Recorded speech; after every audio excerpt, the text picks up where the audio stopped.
Dear friends, அனைவருக்கும் வணக்கம். முத்துச்சிப்பி தமிழ் சேனலுக்கு உங்கள் அனைவரையும் அன்போடு வரவேற்கிறேன். ஃப்ரெண்ட்ஸ், எல்லோரும் எப்படி இருக்கீங்க?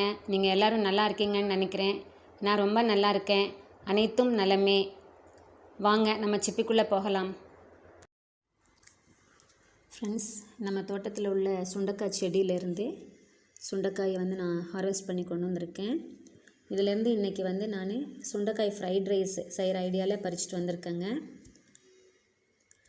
ஒரு புதுமையான ஃப்ரைட் ரைஸ் இது உடலுக்கு ரொம்ப நல்லது அப்படின்னு சொன்னாங்க இந்த சுண்டைக்காய். அதனால் புதுமையாக நம்ம இன்றைக்கி இதை முயற்சி பண்ணி பார்க்கலாம். சுண்டைக்காய் ஃப்ரைட் ரைஸ், சரிங்களா?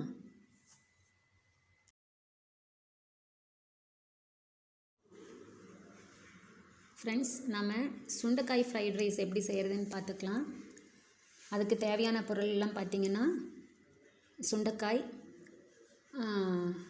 அப்புறம் சமைச்சு ஆற வச்ச சாதம், அதுக்கப்புறம் தக்காளி, வெங்காயம், இது எல்லாமே. இந்த சுண்டைக்காய் எப்படி சுத்தம் பண்ணுறது அப்படிங்கிறத நான் காமிச்சிருப்பேன். தக்காளி, வெங்காயம் இதை நம்ம நறுக்கி வச்சாச்சு. அப்புறம் 2 பச்சை மிளகா தாளிக்க போடுறதுக்காக. மீதி சீசனிங் மெட்டீரியல்ஸ் இந்த கடுகு, சோம்பு, பட்டை, கசகசா இதெல்லாம் கொஞ்சம் எடுத்து வச்சுருக்கேன் நான்.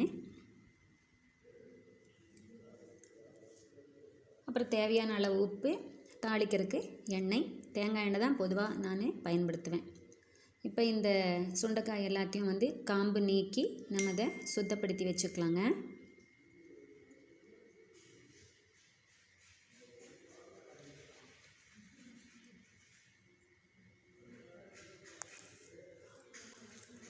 இந்த காம்பு நீக்கி சுத்தப்படுத்திட்டு அதை தட்டி, அதாவது 1 2 தட்டணுங்க. அதுக்கு நான் இந்த தட்டுறக்கு உண்டான அந்த கல்லில் இப்போது போடுறேன் நான்.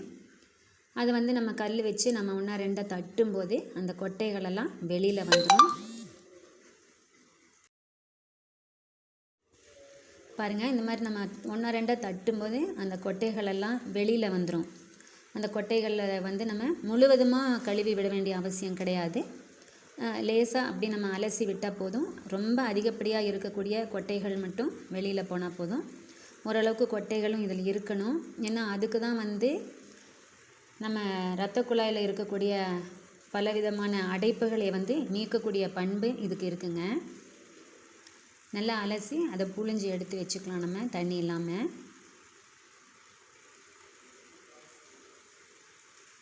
வெளியில் நல்லா மழை பெஞ்சிட்ருக்கு.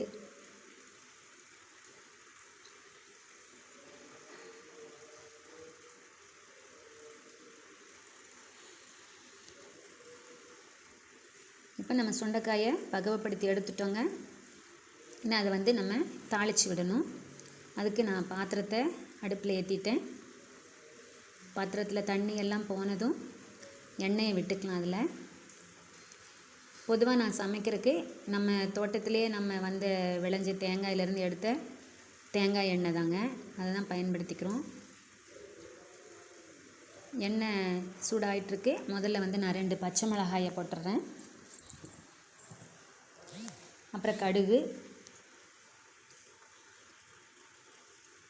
பட்டை, சோம்பு, கசகசா, இந்த தாளிக்கக்கூடிய எல்லா பொருள்களையும் நம்ம எண்ணெயில் போட்டாச்சுங்க. அது நல்லா மணம் வர்ற அளவுக்கு நம்ம லேசாக அப்படி வறுத்துக்கணும்.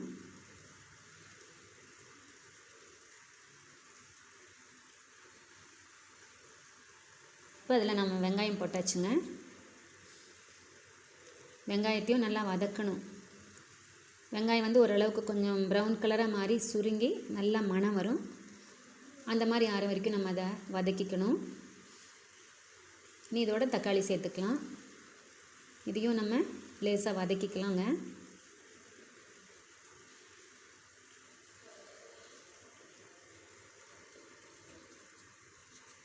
இப்போவே நல்ல மணம் வருதுங்க.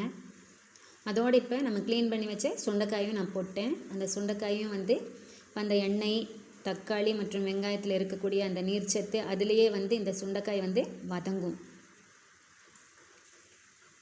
இதுக்கு தேவையான அளவு உப்பு நம்ம இதில் சேர்த்துக்கலாம்.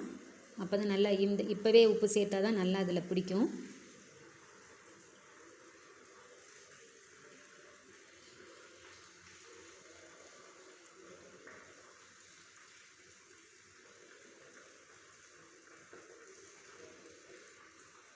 இப்போ வந்து வதக்கும்போது நான் தண்ணி விடலைங்க, இருந்தாலும் கொஞ்சமாக மூடி வச்சேன் நான். ஏன்னா அந்த காய்கறிகள் இந்த சுண்டைக்காயிலே இருக்கக்கூடிய நீர் கூட அப்படியே ஆவியாகி வரும் இல்லைங்களா, அந்த ஆவியிலே வந்து இந்த சுண்டைக்காய் நல்லா வெந்துக்கும். தனியாக தண்ணி ஊற்றி வேக வைக்கணும்னு அவசியம் கிடையாது. ஓரளவு வதங்கிருச்சுங்க, நல்ல மணம் வருது. இன்னும் கொஞ்சம் கூட அது வதங்கிக்கிட்டோம். அதுக்குள்ளே நம்ம இந்த சாதத்தை உதிரி உதிரியாக வர்றதுக்கு தயார் பண்ணிக்கலாம். நம்ம கரண்டி போடாமல் இந்த மாதிரி ஃபோர்க்கை போட்டு நம்ம பெரட்டி விட்டோம் அப்படின்னு சொன்னால் சாதம் வந்து உடையாத வருங்க. இந்த சாதம் வந்து நான் ஆத்தூர் கிச்சிலி சம்பா அந்த நம்ம பாரம்பரிய ரக அரிசியில் தான் செய்திருக்கேன். இதுலேயும் வந்து இப்போ கொஞ்சமாக தேங்காய் எண்ணெய் நான் விடுறேன். தேங்காய் எண்ணெய் விட்டு அதை அப்படி கலந்து பெரட்டி விட்டுட்டோன்னா அரிசி சாதம் வந்து நல்லா உதிரி உதிரியாக வரும். அதை வந்து நம்ம அந்த வதக்கின சுண்டைக்காயோடு போட்டு கிளறும்போது ரொம்ப நல்லா சாதம் கிடைக்கும்.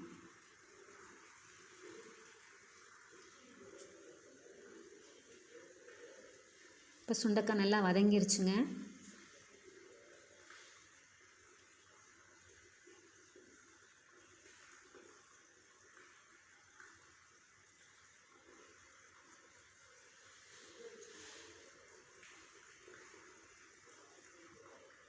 இப்போ இந்த சுண்டைக்காய் லேசாக ஆறுன உடனே நம்ம அதில் சாதத்தை போட்டு கிளறணும்.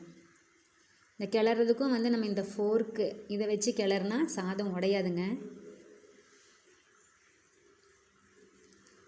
இப்போ ஏற்கனவே நம்ம வதக்கின பொருள்லையும் எண்ணெய் இருக்குது, சாதத்துலேயும் நம்ம எண்ணெய் விட்டு பெரட்டியிருந்தோம். ஸோ இப்போ இதை வந்து நம்ம இந்த ஃபோர்க்கு விட்டு கிளறி தரும்போது சாதம் சூப்பராக உடையாமல் நீட்டாக கலங்குதுங்க.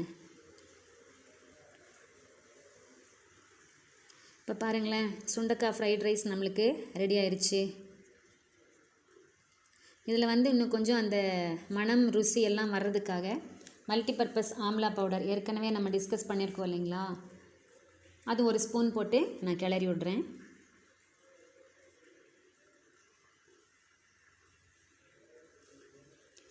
அந்த பவுடர் போட்ட உடனே இன்னும் வாசனை நல்லா தூக்கலாக வருதுங்க.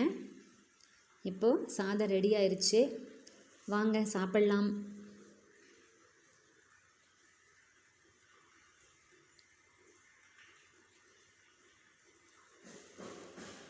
இது ரொம்ப சிம்பிளான ப்ரொசீஜருங்க.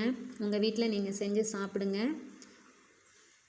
அதுக்கு சைட் டிஷ்ஷாக வந்து நான் புடலங்காயில் பண்ணின பச்சடி செஞ்சுருக்கேன். புடலங்காய் மற்றும் தயிர் ஊற்றி அதில் பச்சடி பண்ணியிருக்கேன் நான். ரொம்ப சூப்பராக இருக்குங்க இந்த ரெண்டும் காம்பினேஷன்.